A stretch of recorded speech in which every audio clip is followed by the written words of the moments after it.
We've got a marketing mashup for you today. We're going to explore whether you should be outsourcing your marketing, how to grow without a full-time marketing team, what to do when your marketing isn't working. Get ready for some actionable insights to elevate your marketing engine.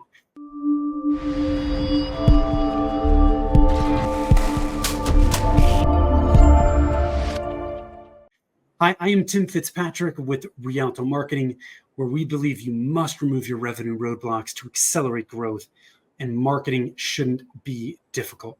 Thanks so much for taking the time to tune in. I am super excited to have Laura Johns from the Business Growers with me. Laura, welcome. Thanks for being here.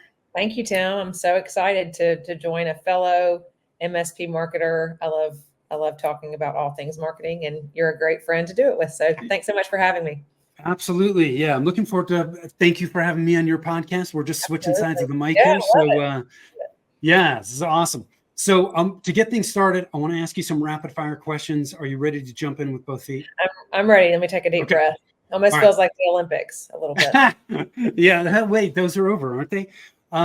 Yes. So when you're not working, how do you like to spend your time?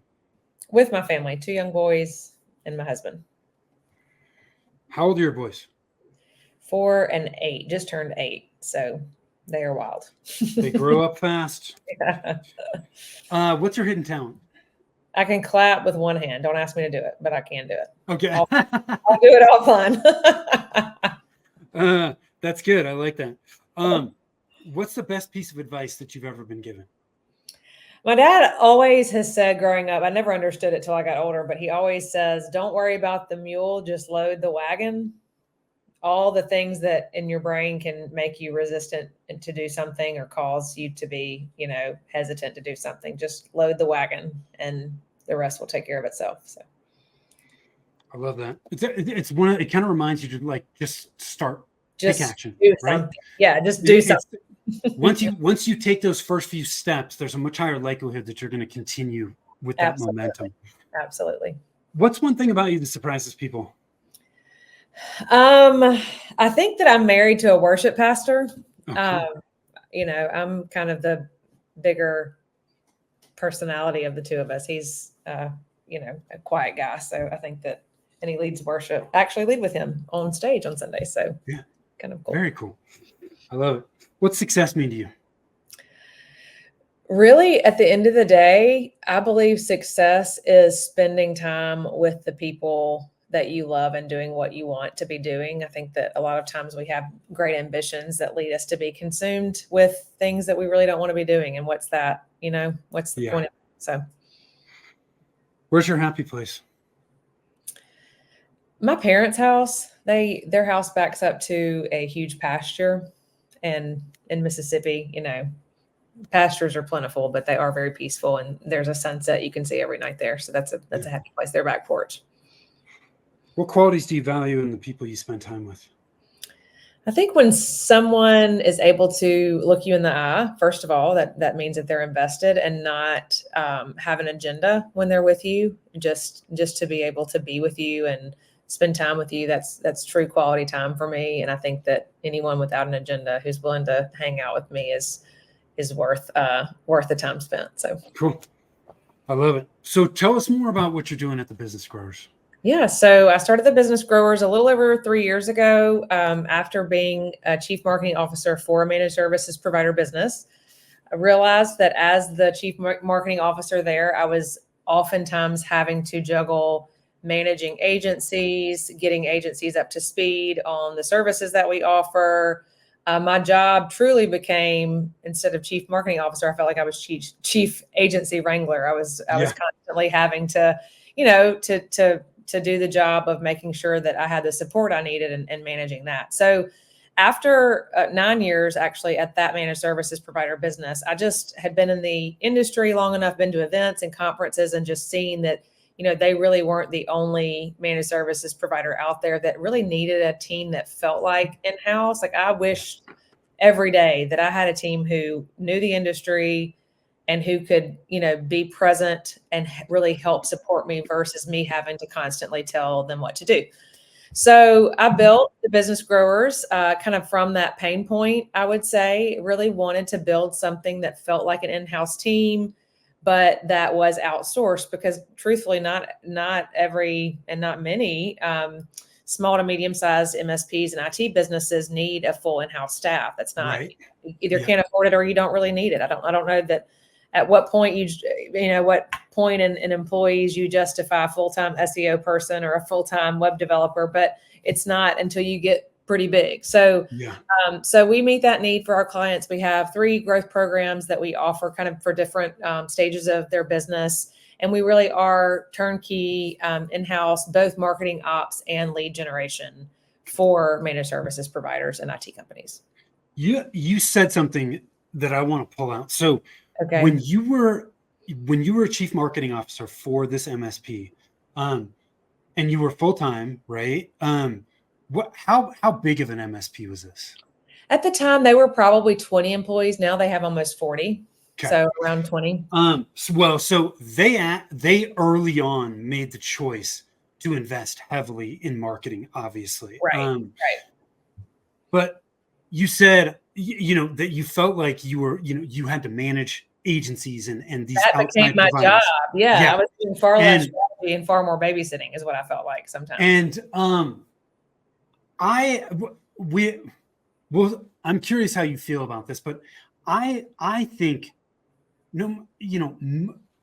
maybe there's a few exceptions, right? Maybe you guys are the exception, right? But as a business owner, I don't think you can fully abdicate the management of marketing to anyone, right? And most MSPs, when they outsource, they feel like their management responsibilities are like done. Right. And I think that's where things can start to come off the rails. Right. Well, I think that, when you compare it to a service that an MSP is offering. So let's just say you're comparing marketing services to IT services. Yeah.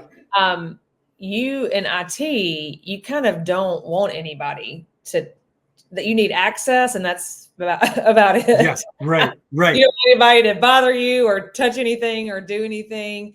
But when you think about marketing, there is a lot of intelligence and understanding that you do need to know. And an agency, unless they're local to your market and they agree to be, on site for a period of time, there is no replacement for someone who can, grab a photo at the local town, at their team town hall meeting or whatever. Like that's not going to always be achievable with an agency, but kind of in the reverse way, it's very unlikely that one person, I do believe in a good point of contact that's not the CEO or not the founder or your marketing partner or marketing agency. But in the same regard, you can't really expect that one team member to have this full, broad skill set where they can do a graphic, they can create a graphic and create content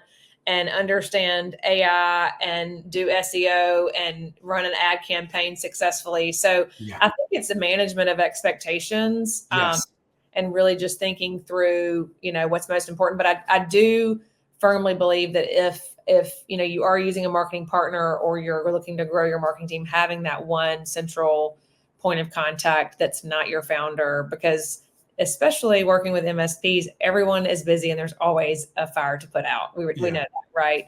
So that good communication, having somebody who's not in the fire drill role is helpful.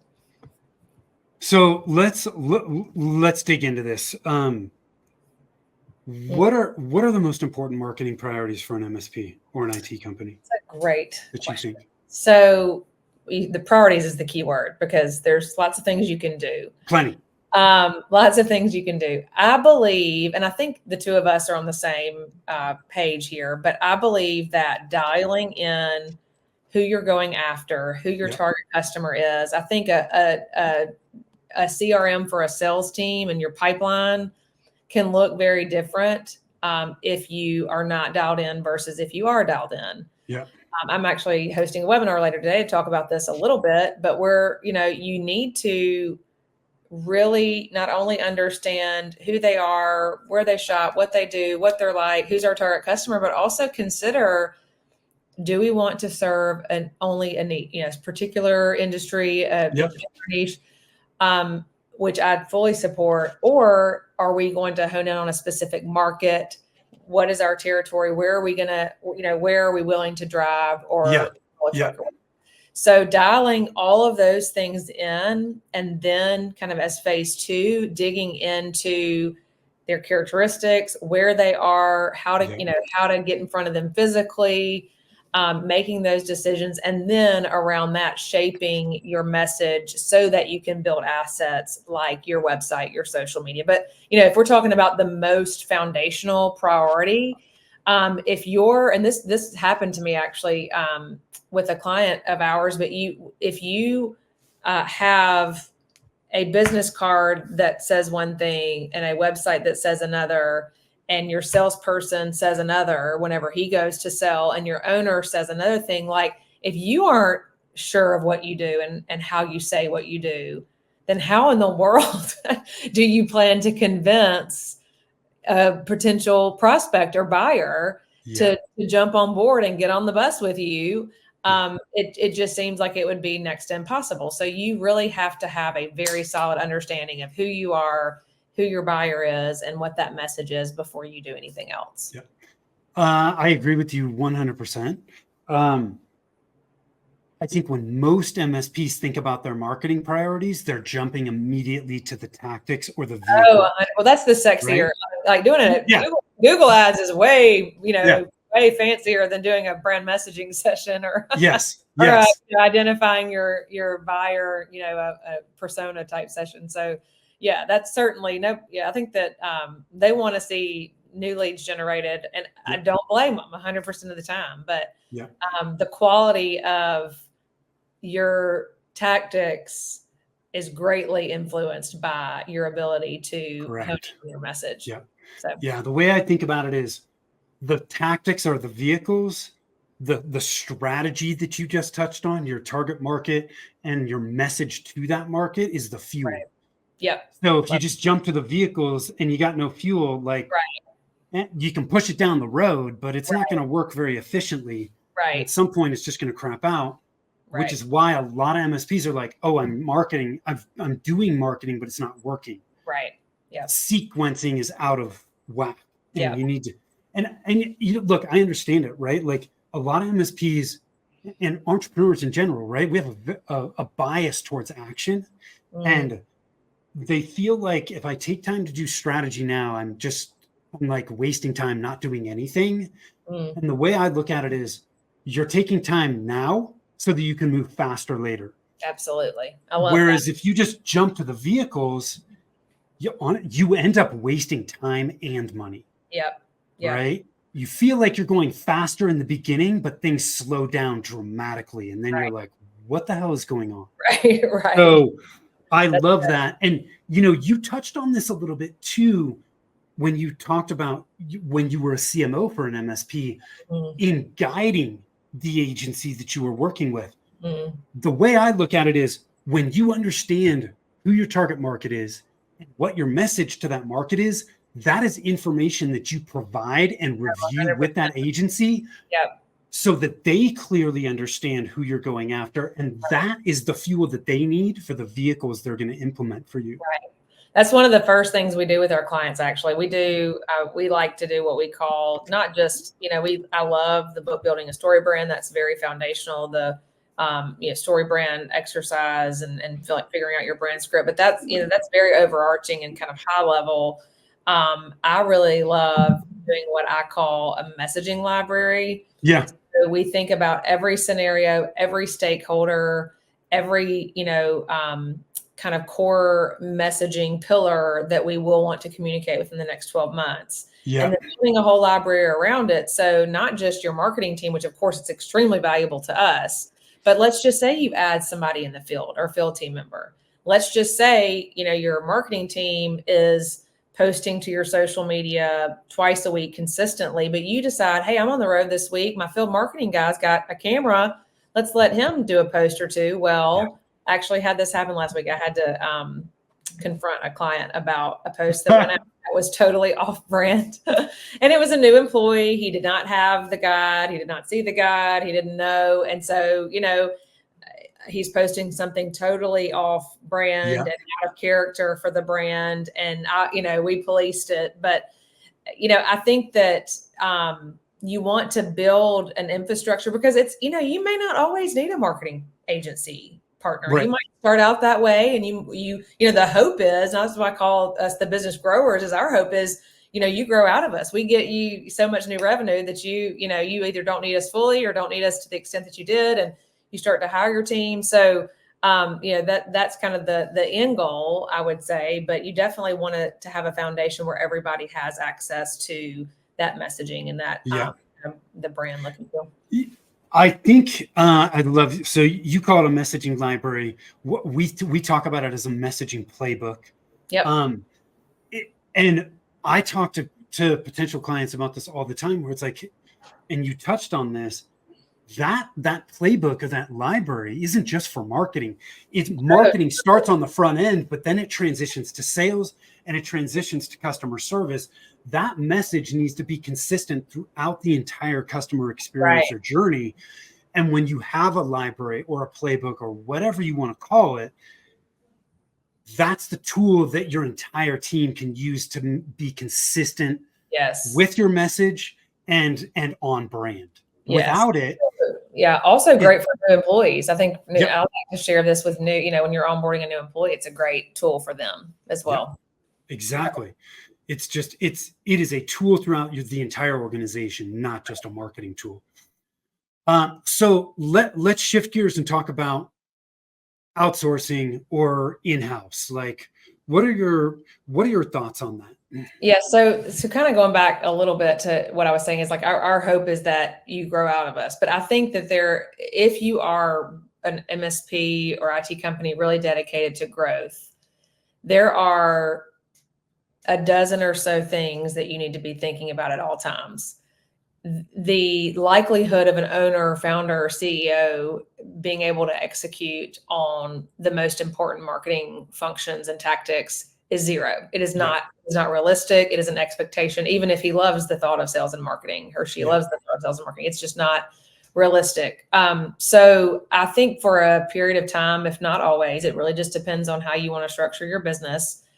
I've seen, it's really been fun. I've been able to see some of my clients go from, okay, we're the team, then we leveled up a little bit, tiered up a little bit, then we tiered up a little bit. Then, I was able to share in advising a job description and helping him hire, his marketing director. Yeah. And so now we have a marketing director that we work with that, he honestly, it really didn't change our scope.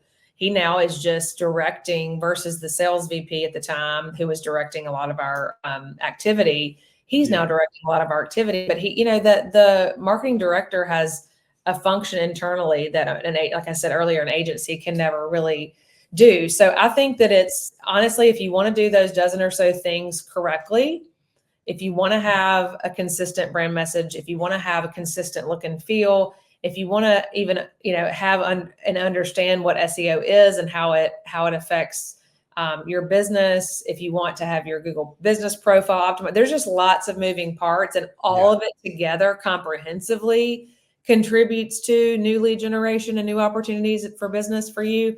So I think that it's impossible to assume that you can affordably hire all of these functions internally, especially at the beginning. So again, that client of mine, he's got over 30 employees now with the marketing director, and we're still the bulk of that marketing operations and lead generation engine for them. Yeah. And then he's giving us he's giving us some information that helps us, make decisions about the direction we want them to go in. But so I don't know how big you have to be to not outsource it to some extent. I don't have clients right now that big, but I do think that as you start to grow your internal team, having marketing coordinator, marketing director, someone internally, and then as you expand that team, that field marketing, I love the field marketing title.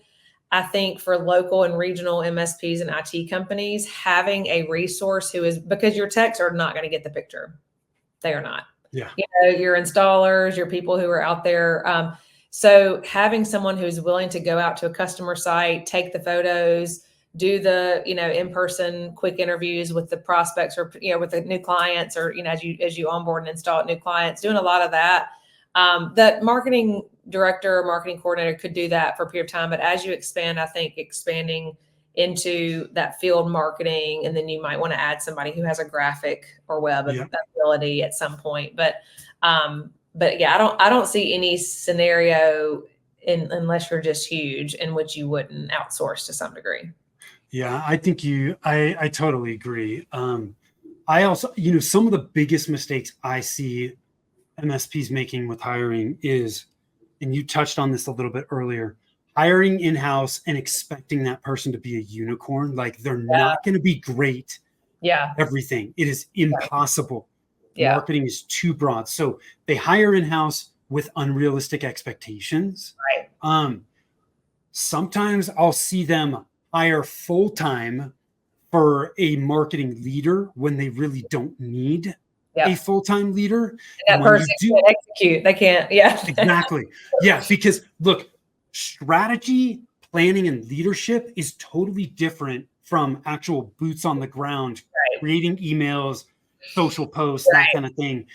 And oftentimes, why would you hire a high-paid person and pay them to create social posts for you? That makes no sense. Right. It's not a good use of resources. So that's another issue I see. Sometimes I'll also see them hire for a higher level person, but that higher level person is really only a higher level hire in title. They don't have the experience. So I think you need to be realistic. Yeah. And odds are long term, it's not just going to be one person that you're going to have. Right. Yeah. Look, even large companies don't handle everything in-house. Sometimes they have specific needs that their team does not have expertise in, and they go out to whoever, a freelancer or an agency to hire for that specific task. Right. Absolutely. Yeah. We have a client that has 120 employees, I think, that has a marketing team of 4, and they still utilize us for a portion of their services. So yeah, I think that there's always a place for it, for sure. Yep. Always a place for it. And if you're not ready to hire a full-time marketing leader, you can hire people part-time. There are fractional chief 100%. marketing officers that you can hire to do that, right? So you don't have to bite the bullet and hire a full-time person. One thing we really love to do, and this is kind of because I came from that, CMO having to figure out the agency play and internally. We actually, in all of our monthly reporting, show our clients exactly how many hours we spent and on what. I feel like it's just a really good resource for them to figure out as they do grow, if they do want to hire. Okay, historically, I can tell any client anytime, hey, historically over the last year, we've spent the majority of our time doing graphic design. That would be a great person for you to hire next. Yeah. And then offload that part of us. So I love being able to show our clients that. I think that gives them the insights they need to hire when it is time to hire. So that's kind of a, if your agency, I would, push, if your agency is not willing to do that, I would, push them a little bit on it, because it's always possible. I think that most agencies track time, or at least track, for the most part, what they're spend their time on. Yeah. Yeah, I love it. Now this last question I'm going to ask you, I think we've covered a little bit about this, but maybe we can expand upon it a little bit, which is like, how do I grow my business without a full-time marketing team? Yeah. And what do I do if it's not working? Yeah. I think,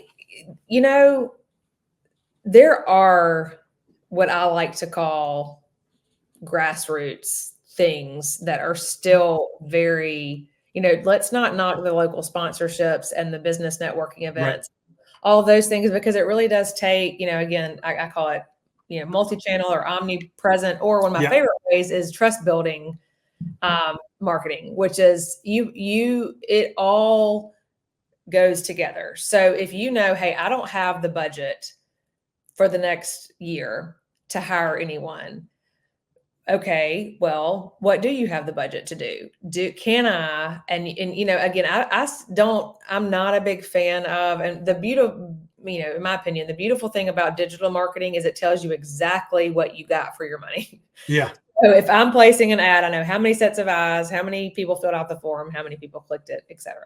So with, more grassroots or local marketing, you really don't have the same access to that type of data or analytics. Yeah.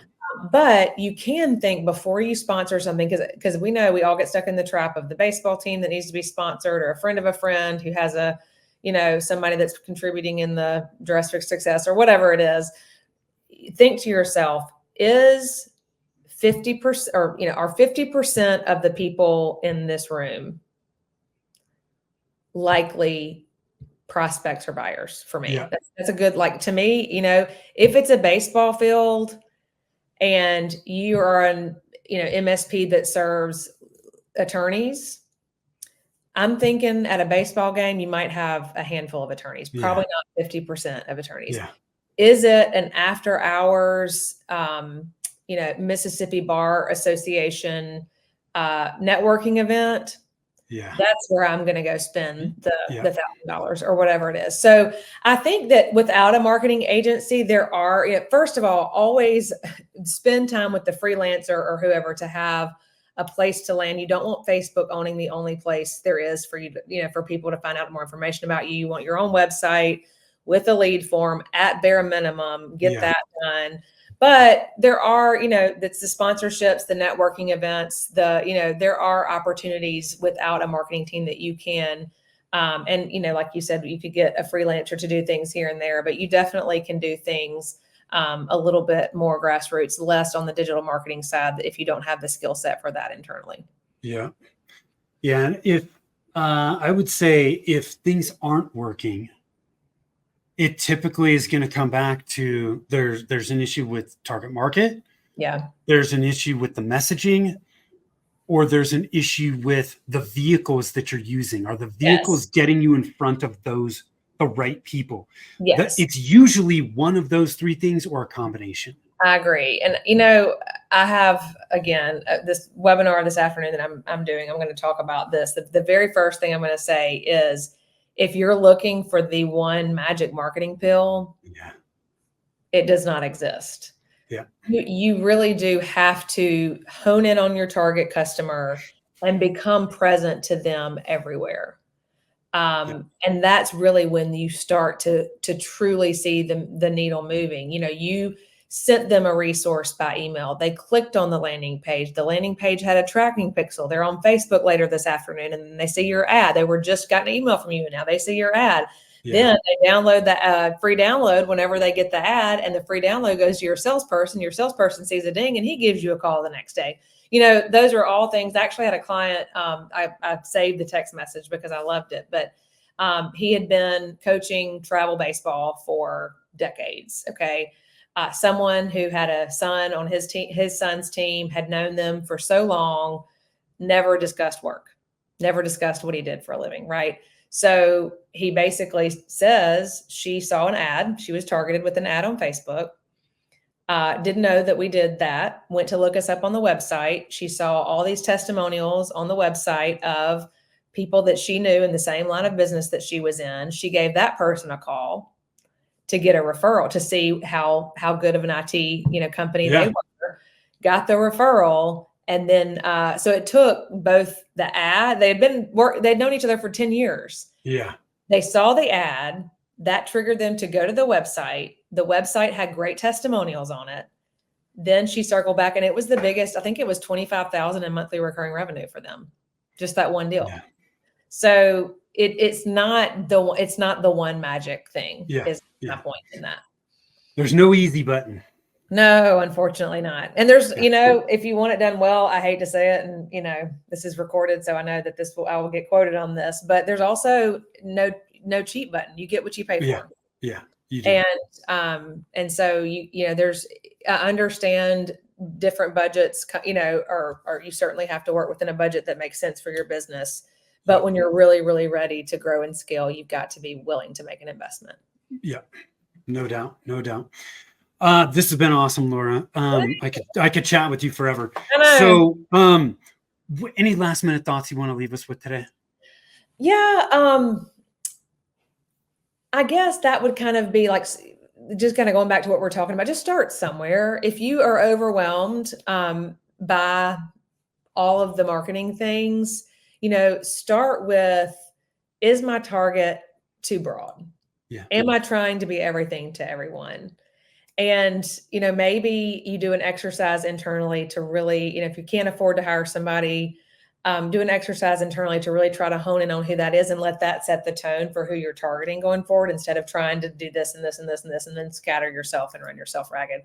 I also really, really highly recommend a book called They Ask You Answer by Marcus Sheridan. It's a great read. Of course, I love the book Building a Story Brand by Donald Miller, but They Ask You Answer actually is a great practical tool. It gives you it's a story. So you get to read this guy's story of how he survived, how his pool and spa business survived in the 2008 recession. But specifically how your team can sit down and in one day think of all of the questions that your prospect and potential buyer might have about your business, or not just your business, your industry. Yeah. What is a business owner? They just want stuff to work, right? So let's think about all the questions that we get, all the struggles they have. Let's write them all down, and then let's address them with content on our website and social media content. That's a great, because content gets overwhelming too. So I feel like that's a really good exercise too. If you want to do something like a workshop or something practical, that's a great exercise. I love it. How can people connect with you? I'm on LinkedIn. I'm pretty active. You can look me up, Laura Pickard Johns. My maiden name is still on there. So Laura Johns, and also at thebusinessgrowers.com. You can learn more about the business and see my team at thebusinessgrowers.com. Awesome. Laura, thank you so much. Thank you, if Tim. you like what we talked about today, head over to thebusinessgrowers.com. We'll make sure that is in the show notes. Awesome. So Laura, thank you for taking the time. I really appreciate it. Those of you that are watching, listening, I appreciate you as well. If you want to connect with us, you can do that over at rialtomarketing.com or over at Revenue Roadblock Scorecard. You can find out which of the 9 revenue roadblocks are slowing down your growth. It takes less than 5 minutes. So take advantage of that. Thank you. And until next time, take care.